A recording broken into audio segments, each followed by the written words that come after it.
Szevasztok, Gaben vagyok a Made in Austria blogból. Kijöttem ide az egyik kedvenc helyemre, az ausztriai Oberturm határába ismét. Nem pont oda, ahol a múltkor a 790-es tesztet végeztük, mert az egész pontosan ott volt azon a dombon, hanem ide, hogy végre ismét méltó helyen mutathassam be nektek a 2020-as 1290-es KTM Superduke-ot. Szóval kezdjük ismét az elején, a legfontosabb dologgal, mint mindig, az árral. Ez a motor ugyanis 2020-as modellévre sajnos 1300 euróval, az 500 000 forinttal drágább lett, mint az elődje, de a látszat ellenére egy teljesen új modell kapsz a pénzedért. Ennek a motornak ugyanis már a fejlesztésekor az volt a cél, hogy az elődnek ezt a szupermotós feelingjét átlag nékedesebbre vegyék, de persze azért a szupermotó módusz az ABS beállításoknál megmaradt, ha mindenképpen farolni akarnál egy 6,5 millás sportmotorral.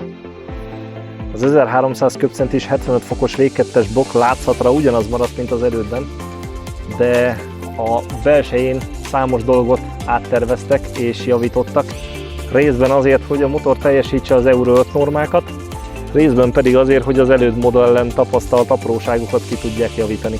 A teljesítmény nem változott, ugyanaz a 180 lóerő, 140 Nm nyomatékra, de a teljesítmény leadásán mégis sokat reszeltek, azért, hogy még barátságosabb, felhasználóbarátabb és kezelhetőbb legyen, és sajnos azt kell, hogy mondjam, hogy ez sikerült is nekik.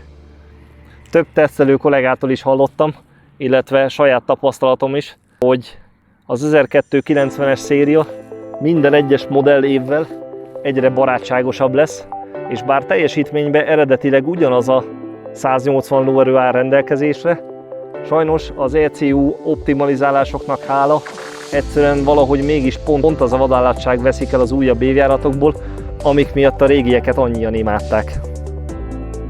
Ugye az előbb már mondtam, hogy a látszattal ellentétben egy teljesen új motort kapsz a pénzedért, de hogy ez mit is jelent, azt vegyük szépen sorjába. Először is kezdjük a legfontosabb dologgal, a vázzal. Azt ebből az RC8-ashoz hasonló csővázra cserélték, ami állítólag annak ellenére, hogy egyszerűbben néz ki, mégis merevebb lett, mint az előd modelljén.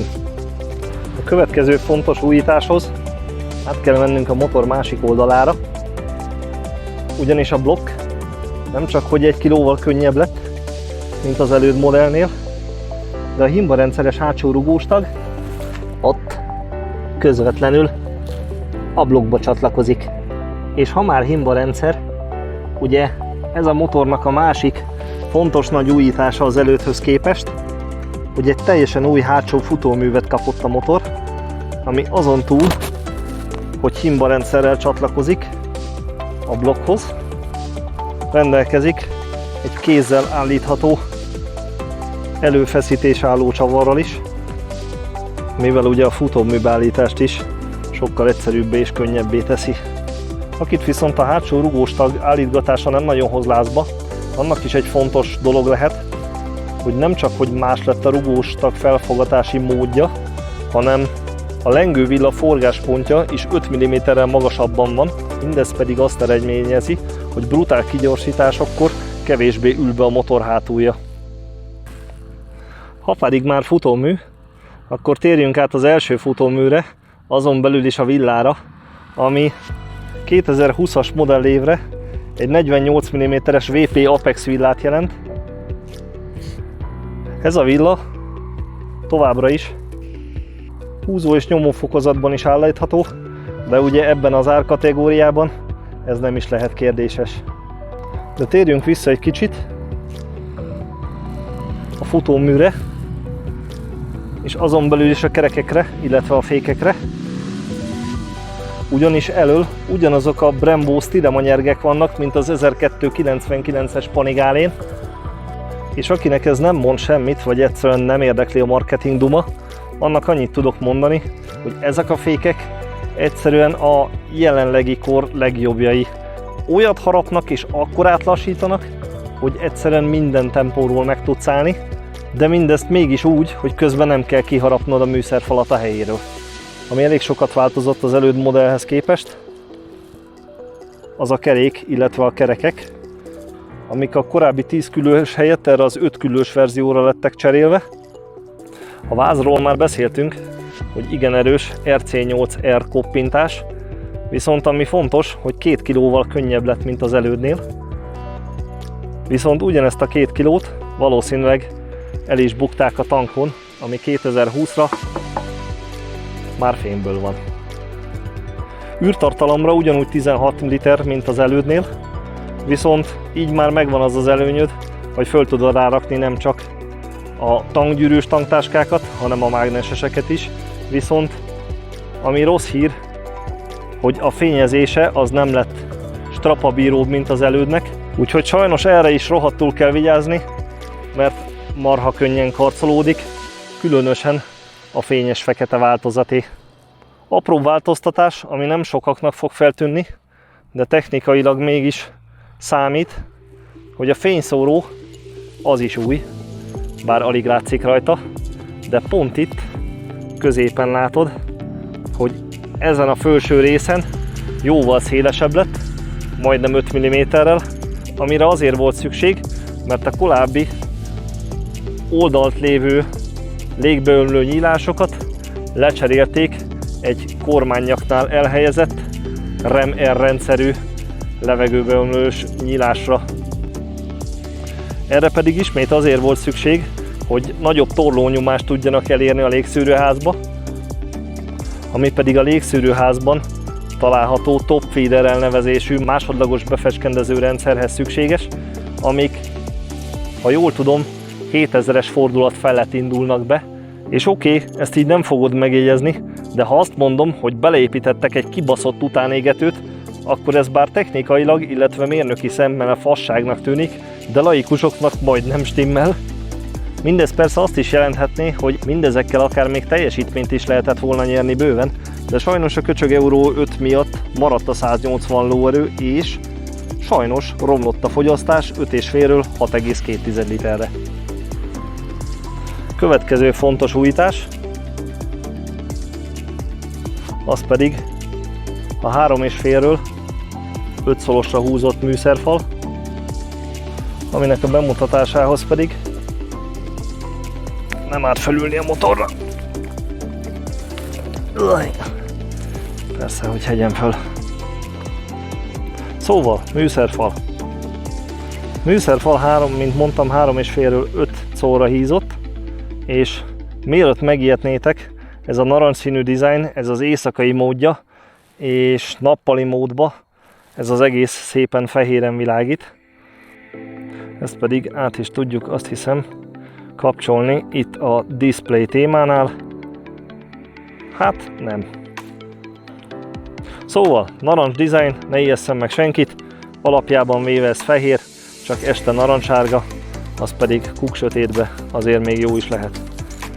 Sajnos az új műszerfalhoz új kormánykapcsoló dizájn is jár, ami azt jelenti, hogy a korábbi 5 gombos kormánykapcsolót azt egy, ha jól számolom, 8 gombosra cserélték, mert a korábbi modellen itt ugye volt összesen 4 darab gomb középkapcsoló nélkül, a tempomat helyén pedig egy sima billenő kapcsoló volt, amit befele, illetve előre és hátra lehetett billenteni. És bár mielőtt valaki azt hinné, hogy azért az ilyen jellegű fejlesztések azok biztos segítenek a motor kezelhetőségén, most azt kell, hogy mondjam, hogy ezen jelen esetben sajnos csak rontottak. Eleve ott kezdődik az első probléma, hogy a tempomat kapcsolód az a korábbi egy helyett most már 3 gombos. Ezzel a felső gombbal csak be is kikapcsolod az összes sebességbeállítást, illetve sebességválasztást, ezzel a plusz, illetve reset funkciót jellemző, és ezzel az első tempomat mínusz, illetve set gombbal tudod beállítani, és bár ez így nem tűnik nagy dolognak, de ha belegondolsz, sokkal egyszerűbb volt az előtt modellen egyszerűen elvillenteni balra kapcsolót, ezzel bekapcsolni, illetve rögtön beállítani vele a kívánt sebességet. Ezen először megnyomod fönt a gombot, utána elkezdesz itt lent kavírnyászni, illetve hátul, és bízni abban, hogy fú, most remélem beállítottam azt a sebességet, amit akarok. tudom, ez szőrszálhasogatásnak tűnik, de sajnos nem az, higgyétek el, mert amikor menet közben megpróbálod ezt a kapcsolót bekapcsolni, rendszeresen a plusz helyett a dudát nyomod, ami pedig így alagútba vagy autópályán néha meg tudja lepni a forgalom többi résztvevőjét. Következő furcsaság a menü kapcsolón, hogy amire az ember gondolna, reméljük fókuszálunk mindjárt, hogy ez a gomb, ez az Enter, de nem, mert ez egyszerűen nem csinál semmit. Szóval, ha most bemegyek a Trips és Datembe, vagy bármelyik almenübe, és megnyomom ezt a feketét, ez egyszerűen nem tudom mire van, de ennyi. Mert funkciót még nem nagyon találtam rá, ami viszont bonyolultabbá és macerásabbá teszi az egészet, hogy ez az egész menürendszer, ez egy ilyen több lépcsős verzióra változott a korábbi modellhez képest, és egyrészt ezzel a visszanyíllal vissza tudsz menni, illetve itt van ez a visszanyíl, amivel ki tudsz menni a menüből, de hogy minek kell ugyanazt a funkciót két gombra betenni, vagy ezért még egy gombot ide tenni, hát azt a lőtt kutya se érti. A következő ugye, ami bár sokaknak az elején még örömöt is jelenthetne, hogy a műszerfal alján, ez felfele nyilat megnyomva, ez a kis info sor, ami a fogyasztást, illetve a vízhőfokot mutatta, ez teljesen testre szabható, és amint nyomogatjuk a nyilat, teljesen tudjuk változtatni, hogy milyen információkat jelezzen ki. Átlagfogyasztástól kezdve, ami a korábban elhangzott 6,2 helyett a tesztmotoron értelemszerűen már 6 hétre hízott. Szóval az átlagfogyasztáson keresztül ki tudja mutatni a külső hőmérsékletet, összmegtett távot, illetve ha ez nem tetszene nekünk, akkor ezeket a dolgokat tovább még egyesével testre is szabhatjuk. És amint ebből a menüből szépen valahogyan visszakavéniászunk, ami szintén a kapcsolónak a rohadt jó dolga, hogy most akkor hogyan is? Ha megnyomom a lefelét, akkor ezt ezzel elváltoztatom, ha elmegyek ide, akkor ezzel átugrok, akkor ez most miért nem így van? Szóval ennyi. Ennyit a kormánykapcsolóról, amire az ember azt hinné, hogy egy fejlesztés lesz a motoron, az igazság szerint menet közben csak egy túlbonyolított szar lesz, és hát sajnos a régebbi az egyszerűen fényévekkel jobb volt. Másik pedig, hogy nem elég, hogy ezt a baloldali kormánykapcsolót ilyen szinten túlbonyolították, sajnos az ergonómiára se nagyon gondoltak, vagy legalábbis lehet, hogy gondoltak, csak nem átlag emberekre méretezték az egész dolgot, ugyanis ezek a kormánykapcsoló gombok marha közel vannak egymáshoz, és mint mondtam, a tempomat és a duda felcserélése az egy dolog, de például amikor a lefelé nyomkodod, rendszeresen megnyomod az indexet is, illetve amikor a tempomat mínuszt akarod nyomkodni, akkor, és kesztyű is van rajtad, folyamatosan fölkapcsolod a refit is. Na de ennyit a kormánykapcsolós írásokról. A lényeg az, hogy a műszerfal nagyobb és okosabb lett, jobban testre szabhatóbb. Ha a menürendszeren egy kicsit reszelnének, valószínűleg sokkal jobb lenne, mint az elődén, de így viszont igazából a szebb design ellenére nem sok értelmét láttam. És most jön megint az a rész, hogy most akkor hogy kell először, látjátok ezt? Először, ha benne vagyok ebbe az almenübe, ez most mi? Na mindegy, ebből is látjátok, hogy azért az intuitív használattól ez rohadt messze van. Teljesen ki kell lépned az almenübe, hogy el tudd érni az alapmenüt, ami ugyanaz, vagy legalábbis nagyon hasonló, mint az előd modellén volt. Itt vannak ugye a Trips és Datemben az alapbeállítások, a napi számláló Allgemeine Infos alatt találhatjátok a dátumot, az összmegtett kilométert, meg akkumulátorfeszültséget, illetve az olajhőmérsékletet. Van ezen a modellen is szintén ugyanúgy guminyomásmérő rendszer. A Warnungen alatt meg tudjátok nézni, hogy éppen mi miatt világított fönt az a kis sárga háromszög. Ez most éppen azért mondja azt, hogy Griffheizung, mert a motornak szintén van egy olyan új hátránya, hogy valamiért, ha az ember bemegy az egyik almenübe, mégpedig azt hiszem az opción alatt Tagfahrlicht bla bla a Griffheizungba, akkor ezt akkor is aktiválni tudja, hogyha éppen a fűthető markolat nincsen bekötve. Szóval, hogyha csak a sima gumi markolat van a motoron, ez pedig azt eredményezi, hogy szerencsétlen motor keresné a fűthető markolatot, de mivel a CAN rendszer nem talál semmi ilyesmit, ezért bedobja a hibát, hogy öcsi, valami gáz van. Ez ugye azért is lehet neked nagyon fontos, mert mielőtt kavérnyászol a menübe és megörülsz, hogy fú de jó, végre kaptam fűthető markolatot ingyé, na hát ez rohadtul nem ez a helyzet, hanem ez egy sajnos rosszul aktivált szoftver almenüpont, amit elvileg nem kéne látnod, így viszont látod, és csak megzavarja az átlag embert. Mik vannak még? Menjünk egyel visszább. Fármódusz alatt, nem az Enter, már megint az Entert nyomom, pedig kurván nem ez kéne, hanem a befele nyilat. Szóval, fármódusz alatt, ha jól tudom, alapjában véve 3 menüpontot találsz, az esőt, az utcait és a sportot. Talán performance-t is, de abban nem vagyok biztos, a track mód az szinte biztos, hogy fizetős. Mivel ez tartós tesztmotor nálunk, ez ugye az első perctől kezdve engedélyeztetve van. Motorrad menüpont alatt ismét itt van a Motorrad Traction Control, amit ki is be tudsz kapcsolni.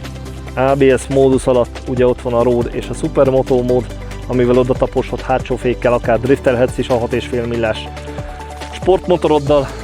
Quick shifter be- és kikapcsolható, de mivel fönt látod a nevében azt a kis pluszt, ez azt jelenti, hogy ez lefele és felfele is működő gyorsváltót jelent, illetve az opciók alatt megtalálod a Custom Sheltert, ami jelen esetben ezt a kis billenő kapcsolót jelenti. Ez egy kétállású parancsikon kapcsoló, amihez ugyanúgy, mint az előd modellnél az almenübe tudod kiválasztani azt a menü módot, amit egy gombnyomásra utána el fogsz tudni érni alapból. Bluetooth szintén van a motorba, hogy össze tud kötni a műszerfalat a telefonoddal, de navigáció sajnos nem tud, csak zenehallgatásra, illetve telefonálásra jó.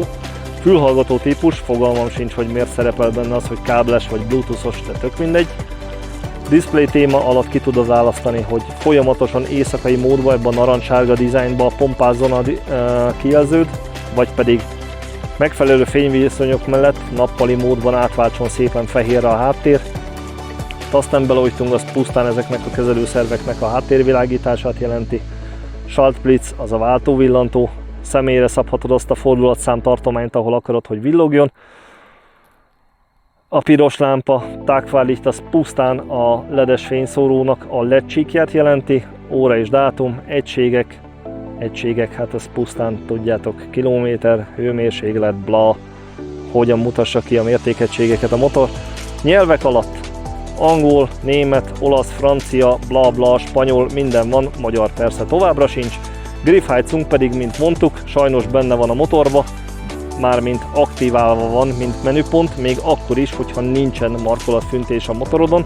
Ne kapcsold be, nem lesz egy ilyen eltitkolt bónusz feature a motorodon, hanem pusztán folyamatosan hibát fog jelezni, és semmi haszna nincs, ugyanúgy, mint az ülésfűtésnek, mivel ehhez a motorhoz nem is lehet kapni fűthető ülést. Röviden és ledarálva ennyit a műszerfalról. Ha pedig már ülés, ez az ülés, ez pont olyan, mint amilyennek nézitek. Az előző az még egy ilyen szépen formált, ilyen teljesen ergonomikus dizájnülés volt. Ez sajnos pont olyan, mint amilyennek látszik, egy nyomvat tepsi, amin 400 km-t ülni nem túl kényelmes, ugyanis ez az él direktbe, ez olyan kicsi rádiusszal van lekerekítve, illetve nem úgy hajlik rá a tankra, mint a korábbi modelleken, és ez folyamatosan olyan szinten nyomja a belső combodat, hogy 200-300 km után rettentően el tud zsibbadni rajta a lábad, ami pedig azért egy hosszabb túra után elég kellemetlen tud lenni. És ha már az ócsárolásnál tartunk, akkor kezdjük a következő dolgot. Ugye a motornak az olaj, a 3 olajszűrője megmaradt, mint a korábbi modellnél. 1-es, 2-es és a 3-as számú nagyszűrő. Viszont az új középdob kialakítás miatt, amint cseréled az olajat, az olaj az ráfolyik a teljes kipufogó dobodra, és teljesen szabálytalan formába szépen összebasz majd mindent. Azon túl, hogy egyszerűen ez egy ilyen teljesen pancser megoldásnak hat. Ha előmelegített motoron csinálod az olajcserét, akkor ez azt is jelentheti, hogy az olaj az bizony ráég a kipufogódra, az meg nem túl szerencsés.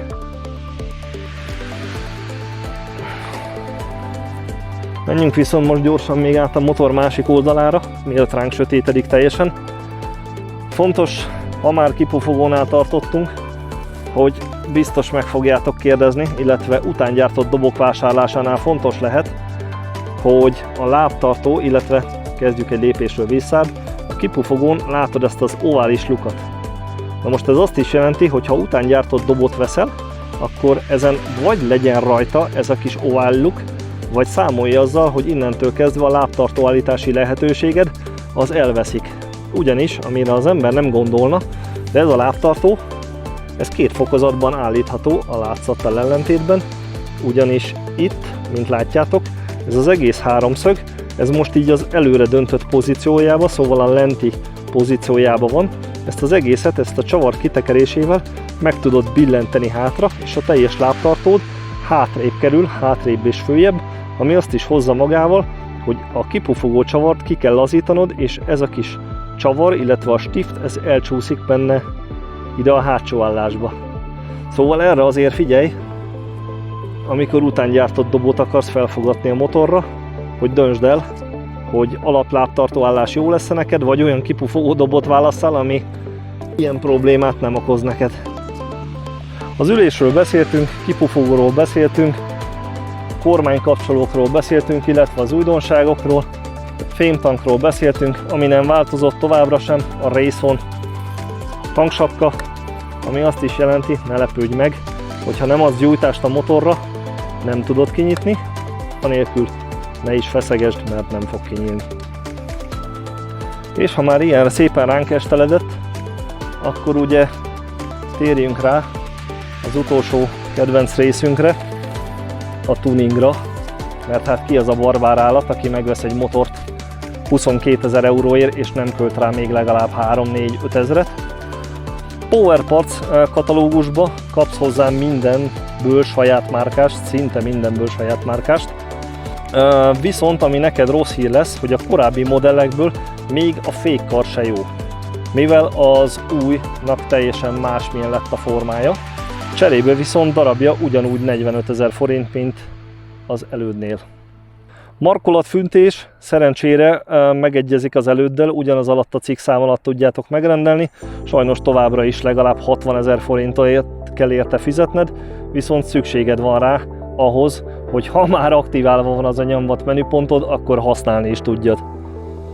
Tankvédő matricád az ugyanúgy, mint az előd modellen, szintén 12 000 forint, az Akrapovics végdob, viszont már 400 euróval drágább lett, mint az elődnél. Most már csak itt és csak most, csak neked 430 000 forint. És ha ettől még mindig nem kezdesz el csuklani, akkor még mindig lehetőséged van minden műanyag alkatrészt a motoron, és minden műanyag alkatrészt, a farokidomtól kezdve a tankvédő burkolatokig, a sárvédőkig mindent karbonra cserélni.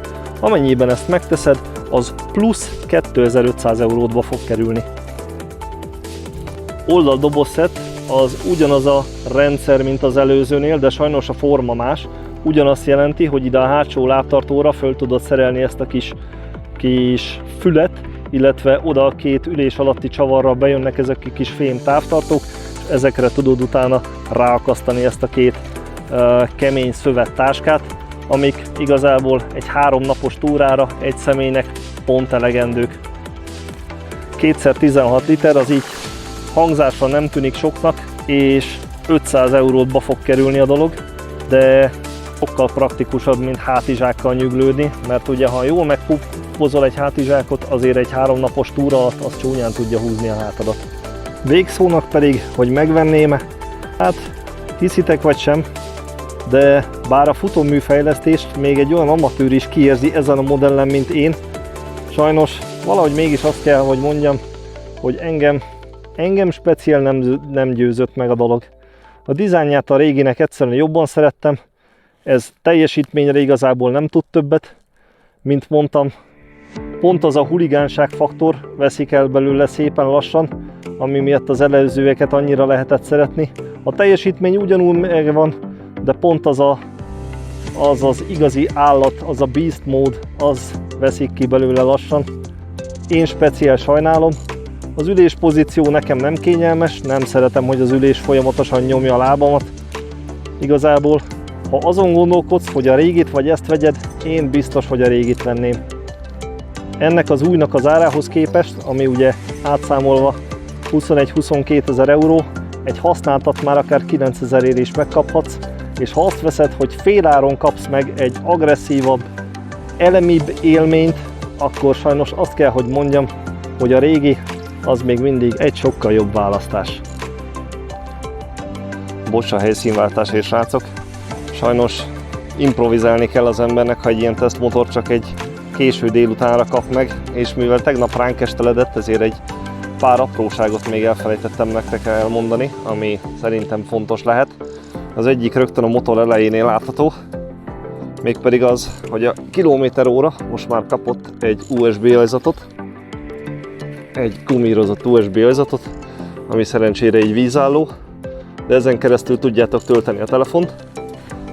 A másik fontos apróság az az, hogy mivel a műszerfal borítás, ez a hitelkártya méretű kis műanyag itt, emögé értelemszerűen nem fértek be a kábelek, úgyhogy ha esetleg le akarjátok cserélni a gyári irányjelzőket, vagy bármilyen elektronikát akartok szerelni a motoron, sajnos ahhoz le kell szednetek a tankot, ugyanis a teljes kábelköteg itt megy be a tank alá, és a tank alatt találtok egy ilyen kis gumírozott csődarabszerű valamit, amiben az összes kábel és tekker el van rejtve, úgyhogy arra mindenképpen figyeljetek, egyrészt azért, mert a kábel hossz, az irányjelzőnek a kábel hossza, az nagyon nem mindegy, mivel ennek egészen idáig el kell érni, úgyhogy egy ilyen, hát jó 30 centis kábeldarab kell, hogyha más irányjelzőt tesztek föl.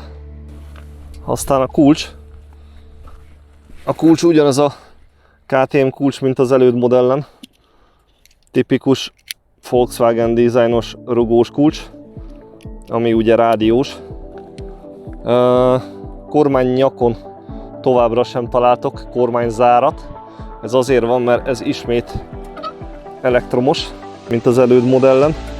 Ehhez nyomba kell tartani a kulcsgombot, és halljátok, ahogy behúz a kis elektromotor itt a tank alatt. Kioldás az pedig ugyanígy, nagyjából 1 másodperces rányomással azon a nyújtásra is teszi a motort. És itt van, amit tegnap már nem tudtam megmutatni nektek, hogy a műszerfal dizájnja nappal az alapból így néz ki fehéren. Utolsó 2 apróság pedig, ami tegnap kimaradt. Egyrészt, hogy bár sokakat aggaszthat, hogy a hátsó ülésnek a zárja az konkrétan a keréktől érkező összes vizet magára szedi, de ennek ellenére még sincs egyetlen piaci reklamáció arra, se arra, hogy ez berosdásodna. Viszont, ha leszeditek az ülést, ennek az alján már nem találjátok meg azt a korábbi telefonboxot, amit az előd modellen még látni lehetett, illetve hát ez csak egy datalogger, ezzel nem kell foglalkozni. Az ülés alatt ugye ennyi hely van, kisméretű EU doboz még éppen belefér, és ha itt kotorásznátok egy kicsit, akkor valahol megtaláljátok, most nem fogom szétbontani az egészet, de az a lényeg, hogy itt alul még mindig megtaláljátok azt a 2 pár vezetéket, az egyiket, ami gyújtásra ad csak áramot, a másikon pedig, amin folyamatosan feszültség van, bármiféle egyéb kiegészítő kedvére, amit rá tudtok kötni. Ugyanez érvényes, ugyanitt a kormánynyaknál levő kis kábelhengerre is, ott szintén plusz feszültség ellátási pontokat találtak. Utolsó extraként pedig, mert ugye a korábbin, ha jól emlékszem, az csak simán pattintós volt az ülés, na most ez a kis bovdan, amit itt láttok, ez pont arra szolgál, hogy ezt meghúzva, bocsánat, de csak 2 kezem van, lehet kinyitni az ülés alatti részt. Szóval ez az ülés alatti rész. A jó hír az, hogy a teljes ECU az csak ilyen gumibakokon van beszerelve a motorban, amit most a jó kis fényviszonyok miatt nem fogtok látni, talán most. Úgyhogy ezt az egészet csak húzni kell fölfele, és alatta találjátok az akkumulátorsarukat. Úgyhogy ahhoz, hogy töltőre rakjátok a motor, sajnos az ECU-t ki kell buktatni a helyéről. Biztosítékdoboz, és nagyjából ennyi. Ja, ez pedig, ne röhögjetek, ez a kapaszkodó az utasnak. Nem rossz, mi? Hát, ennyik lettek volna akkor a tegnap kifelejtett extrák. Na, szevasztok!